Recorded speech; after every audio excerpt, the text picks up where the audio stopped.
your number. Can you help me? Yes.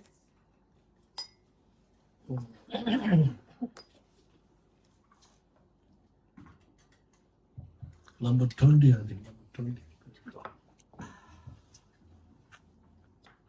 When our minds are unclear and our hearts are unhappy, we are both doing virtue but excited by the wise. This is the will of sharp weapon, returning full circle upon us from wrong we have done till now. We have lead others to act non-virtue. Hereafter, let never provide the conditions that rouse them to follow them negative traits.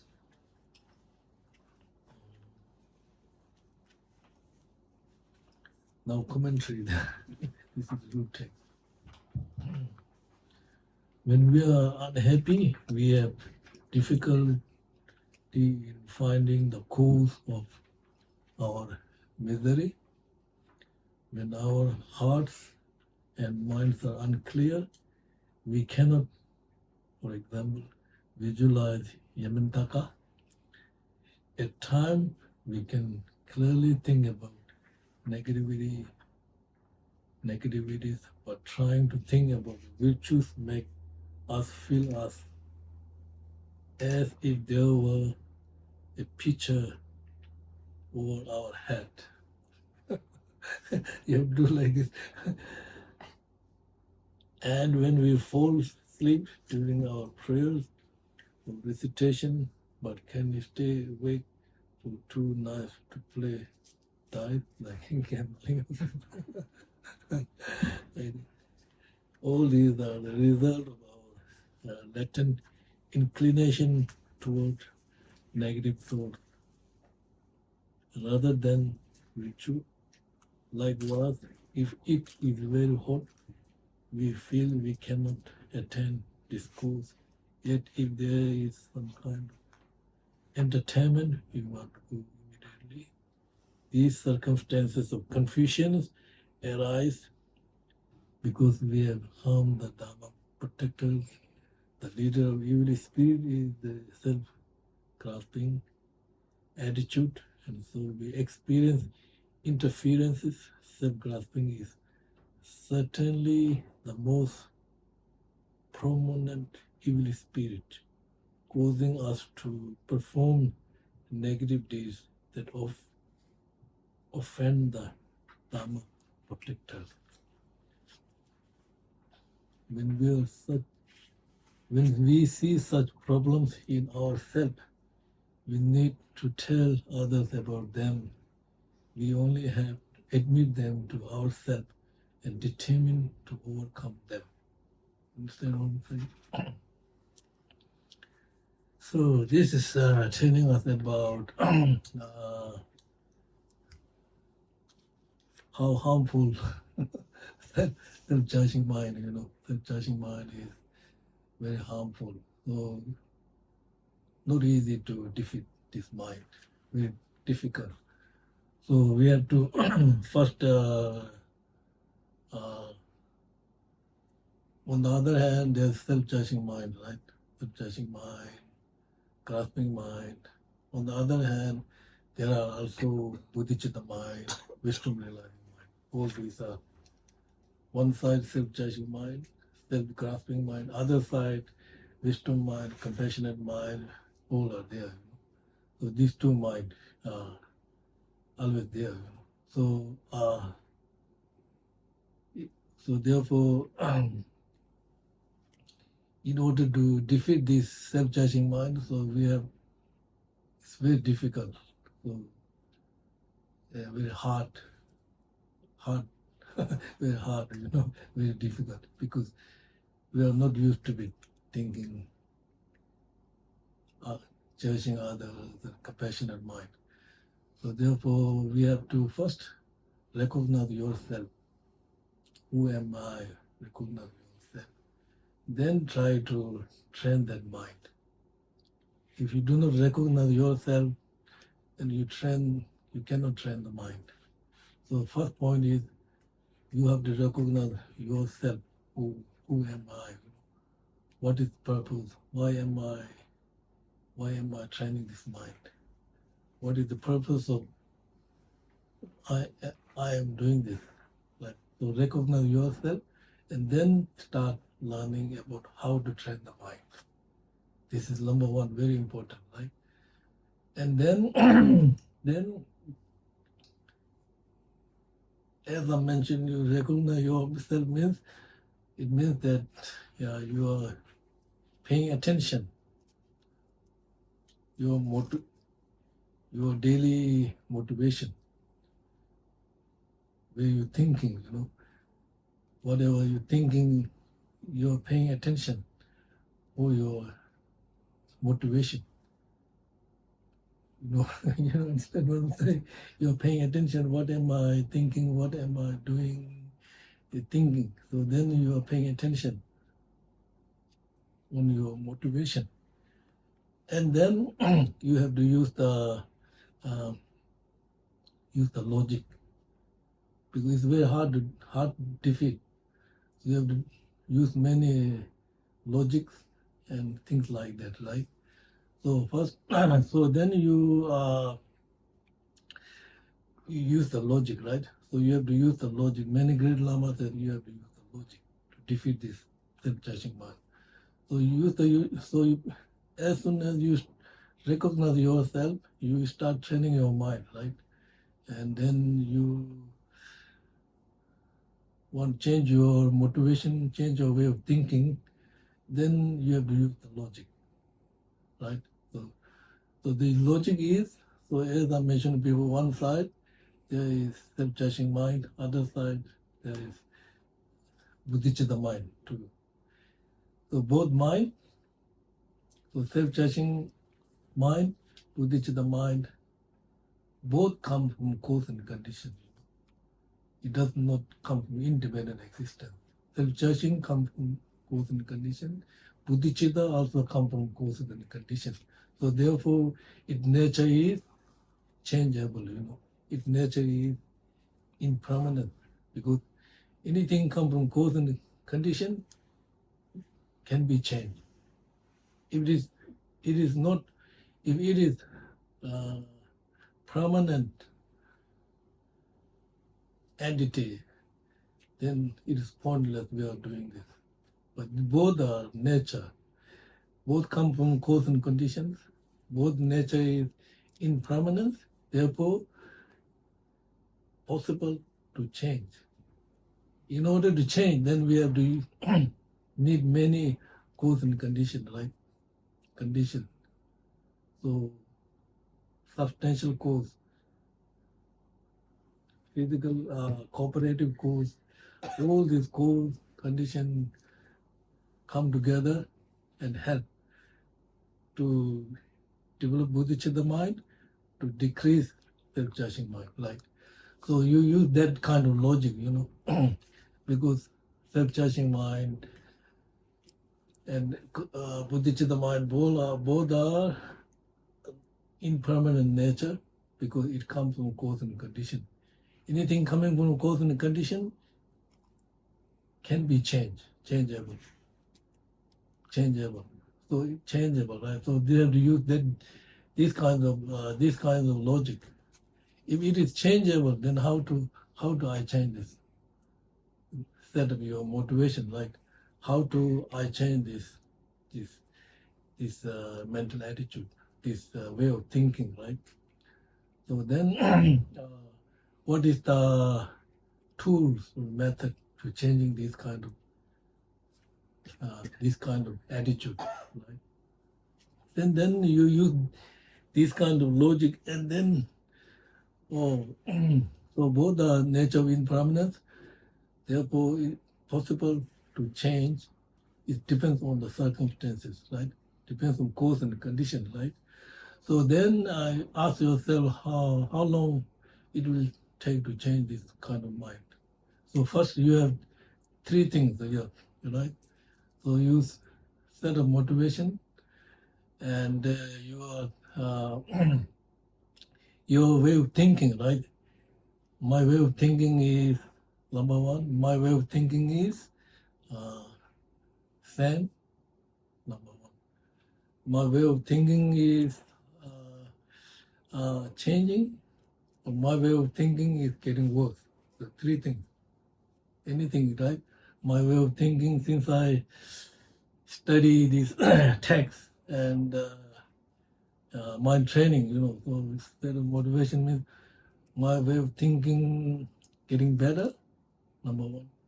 Remaining same, number two, getting worse. So you ask three questions, right? So then you look back, if it is getting better, then that is a really good sign. Then you have to use more effort to increase this kind of mind, right? If it is getting same, then you ask yourself, what am I missing? Why I remain same like this? If it is getting worse, then then that's really bad. Getting worse, then then you are not doing proper meditation. Not doing, not maybe you're missing some tools to change this kind of.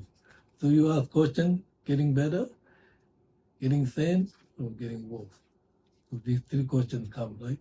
So then you use all this kind of logic, and then if my mind is getting better, good. If my mind is getting same, then I need to change. I need to increase. So then you ask yourself question, how long it will take to change this mind? How long? Instead of intention, how long? Best 24 hours. If not, at least 1 month. I will, at least 1 month, I will change this mind. If not, at least 1 year. You set up this kind of motivation, So usually we don't do like this, right? We never do like this. Same, right? So when you're checking, change your expressions, remaining natural state, natural mind. Change your motivation, remaining, how can I say, remaining natural, not acting like crazy like this. That's normal. You don't have to say, oh, I have this, I done this, then you're not normal. High practitioners don't do like that. They never say, I have realization. So remaining, so this is if you're paying attention for your motivation, right, your thinking, right, then all this question comes, right. So first you have three points, right, same, better, and work. And then this question number two, okay, if it remains same, I have to change this attitude. So how long it will take? Day, month, year, week, doesn't matter. You set up intention, right? So if you set up intention, like at least 1 month, I can put effort and change this mental attitude. So after 1 month, you look back and then check. You set up motivation, at least it will take 1 month to change this kind of attitude. So when you're looking back after 1 month, remaining same should change, right? Because you have set up intention all the time. So these are very important, right? So like use all this logic, use the logic, use the how can I say, you have to pay attention for your motivation, your way of thinking, and then ask question, and then practice and set up motivation how long it will take to change this kind of mind, week, doesn't matter, day, 24 hours, month, at least 1 year, you know. So when you look back, definitely you will change. We are not doing like this, like usually. We don't do like that. Instead of motivation, right? So this is teaching about, no? So next one paragraph is number 21 paragraph. 21, right? Yep. When our minds are disturbed and we feel great frustration that things never happen the way that we wish. This is the will of sharp weapons returning full circle upon from wrong we have done. Till now we have caused interfering disturbance when others were focused on virtuous acts. Hereafter, let's stop causing such interruption. Commentary here.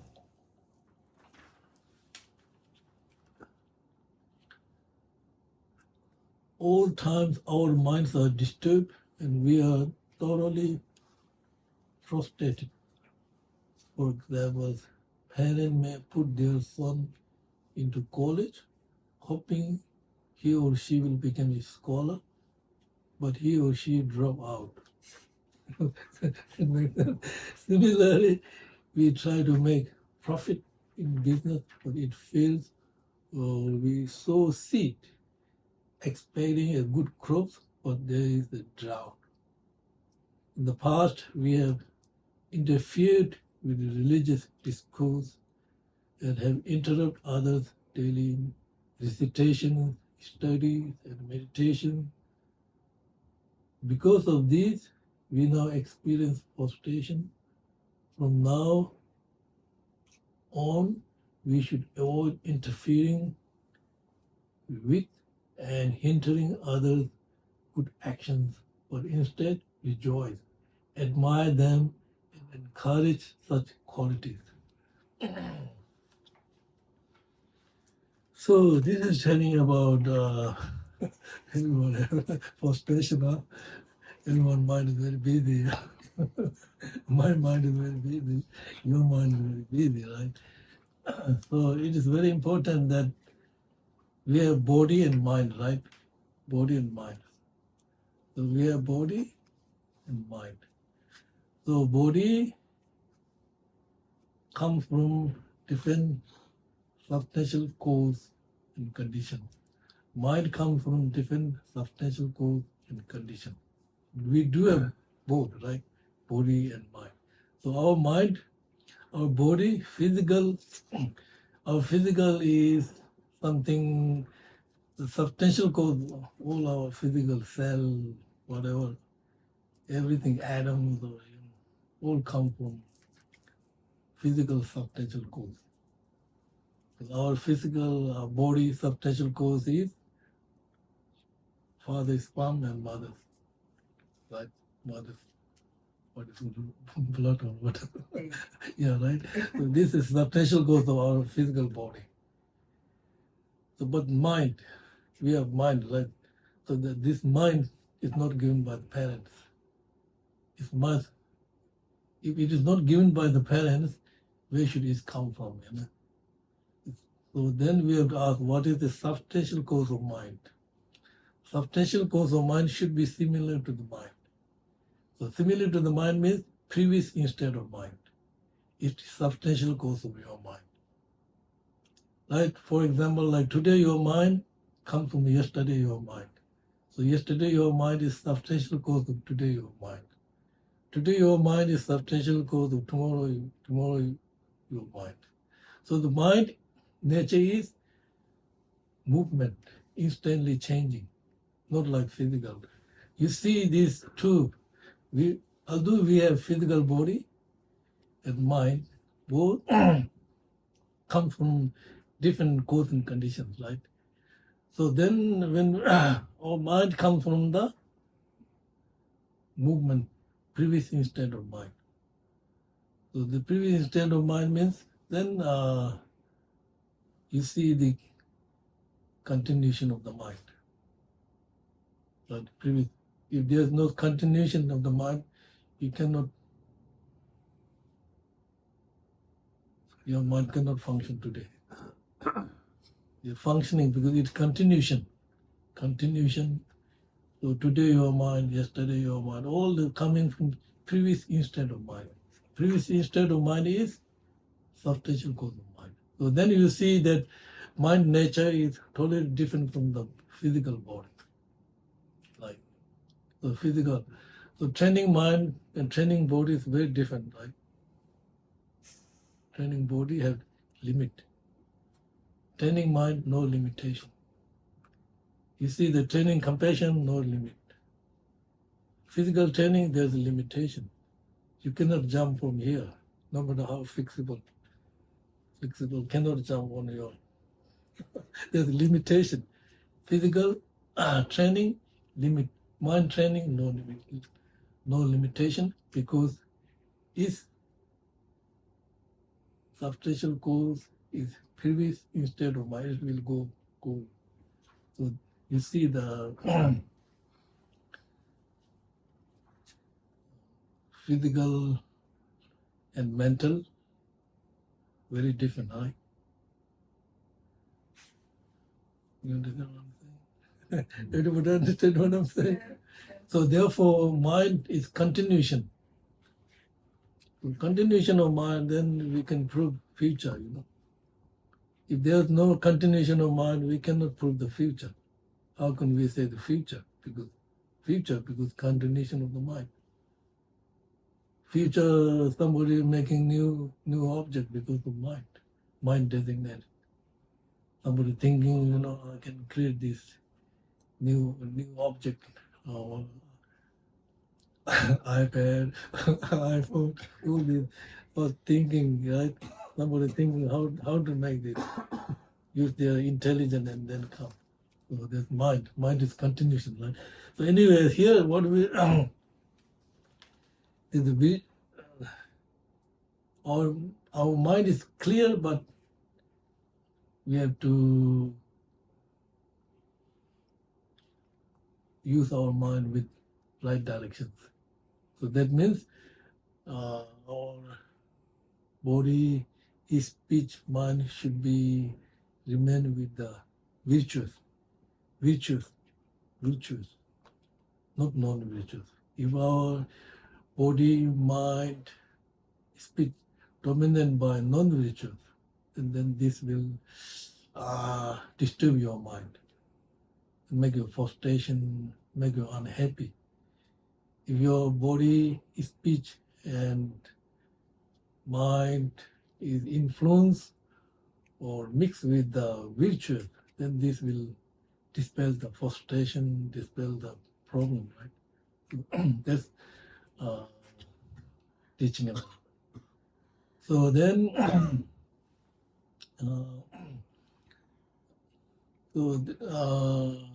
Nagarjuna said there's three things, right?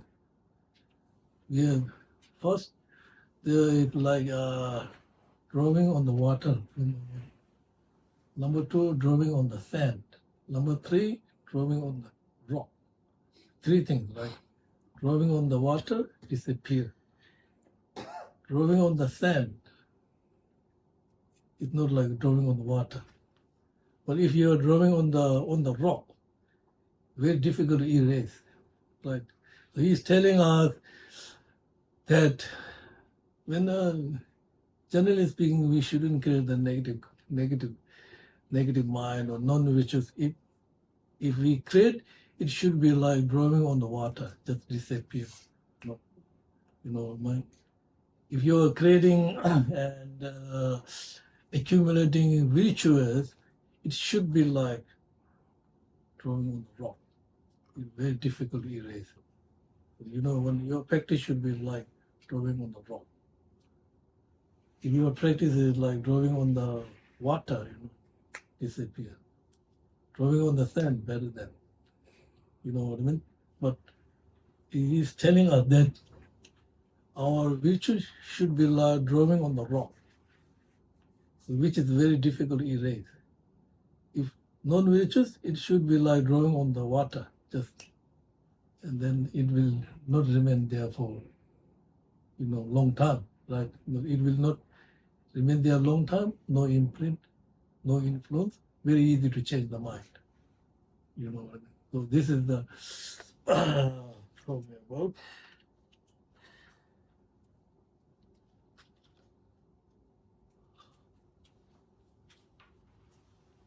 Twenty-two, right?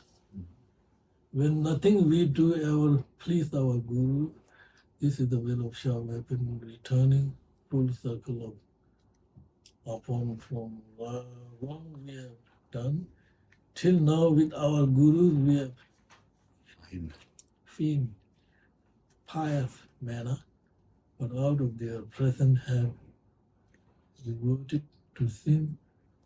Hereafter, let's try to be less hypocritical and take all teaching sincerely to heart.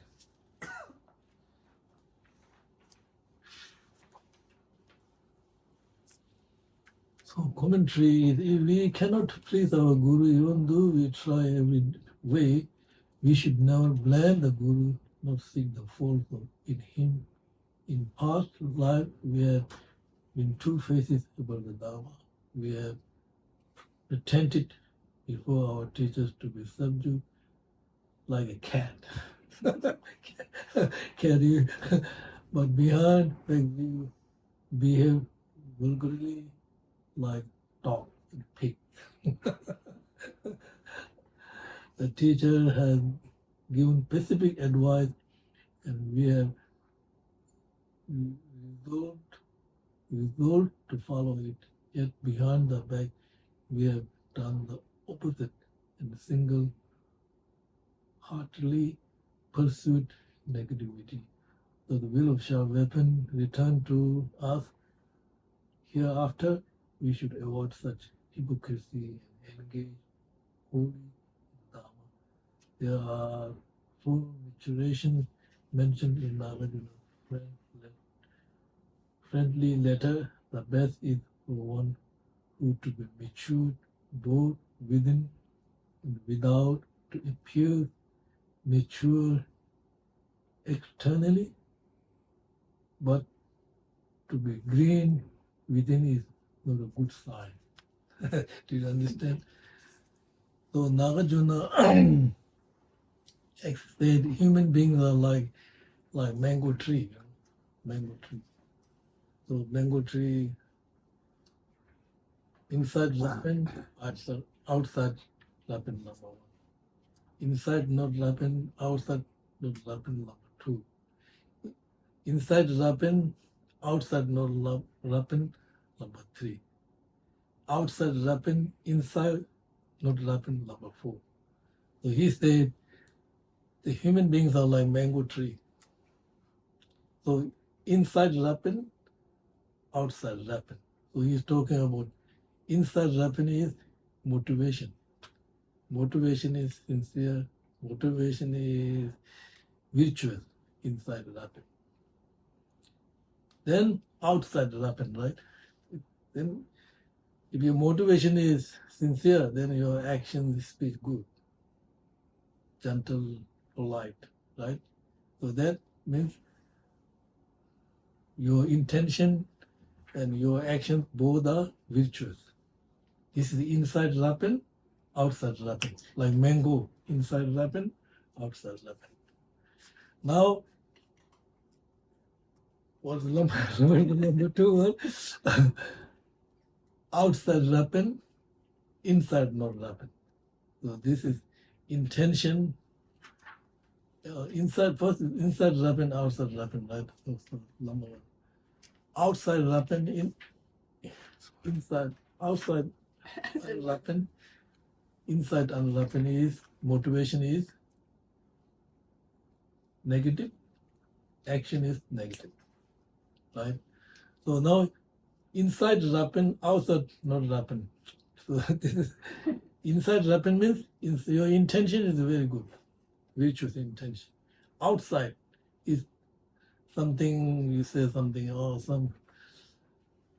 you train your children, good motivation, good study, your motivation is very good, show some aggressive, but your motivation is very sincere. So that's inside rapen, outside not rapen. Now outside not rapen, right? Inside rapen. So then that is no good. Showing two faces. You pretend to be, maybe you want to deceive other, and you show some smile or polite, but inside you want to hurt this person.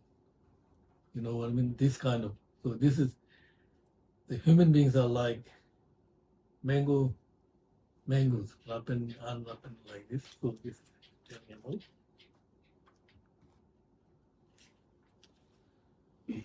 Next one is when others find fault with whatever we're doing and people seem eager to blame only us.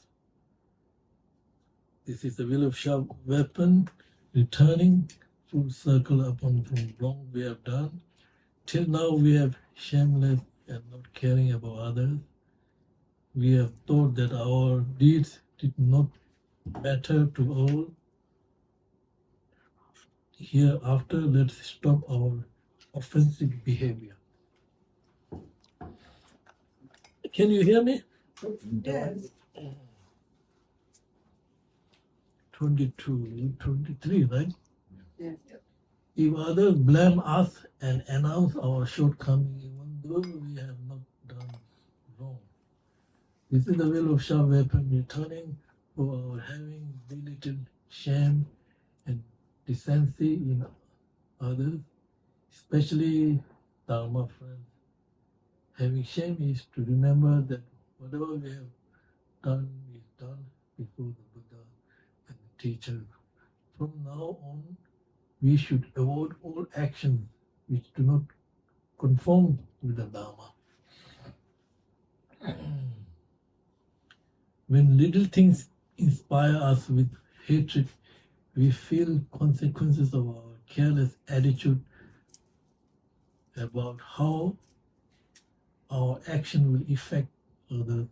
We should be loving and gentle to all beings, not hostile and disturbing them.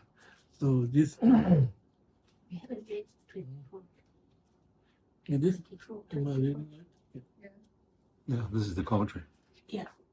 Sorry. for 23. So this is talking about how to make our mind noble. Noble. So how to make our mind noble means do not be, whenever you train your mind, do not be conflict with others, other practice. You know what I mean? When we train our mind, we shouldn't be like reckless. We shouldn't be like partial. Train our mind, right? So when our training our mind means training this self-judging mind, right? So when we train our mind, we are not conflict with other practice. So you may say, "Oh, I'm training my mind. I have Mahayana. Because of this, I don't want to practice Hinayana practice. Like Theravada, Four Noble Truths. If you say something like this, then it's not training your mind. So training your mind, do not be conflict with others. Right? It means you are practicing Mahayana, but also you need to keep Hinayana practice with Mahayana. It is foundation of your practice, right? So you can't say, I can't practice Hinayana because I'm Mahayana. So this will conflict the other practice, right? Your practice shouldn't be reckless. Means, I don't know, you believe spirit or we believe spirit. Hungry ghost, water is spirit, rock is spirit, tree is spirit. In Tibetan, we believe also is spirit, right? So what is spirit? And this happened in Tibet, Spring, where there's spring, there remain the what is spirit? Naga, So we disturb the spring, cut the tree, water will dry. because Naga will move to another. Because this is the water spirit you disturbed. And then you think, I'm practicing Mahayana, mind training, Buddhist, I don't care, I can cut this tree, I can chop this tree. But then this is like reckless. It's not the point, right? So that means in Tibet, when we cut the tree, we do rituals and permission, prayers, and then spirit will move to other, but it will not disturb you. Without permission, you cut the tree, it will disturb you. Spirit, they are unhappy. So that, and when we practice the Mahayana training, not be partially. I can practice Bodhicitta with my friends and relatives, not the enemy.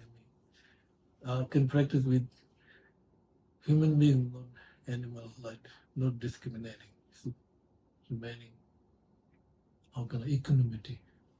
So that's the very, very important.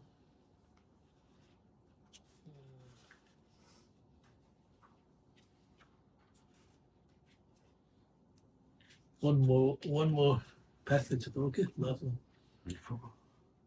When our servants and friends are annoyed by our habits, and after a while cannot stay home. This is the will of sharp weapon, returning full circle upon the wrong we have done. Till now we have imposed our bad habits on others. Hereafter, let's change and show only kind ways.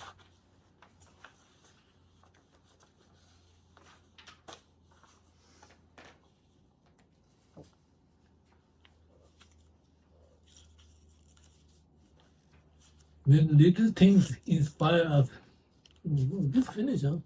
Little. Oh yeah, so I read all together. When little things inspire us with hatred, we feel consequence of our careless attitude about how action will affect others. We should be loving and gentle to all, not hostile. This already finished, huh? So anyway. Okay, we're done.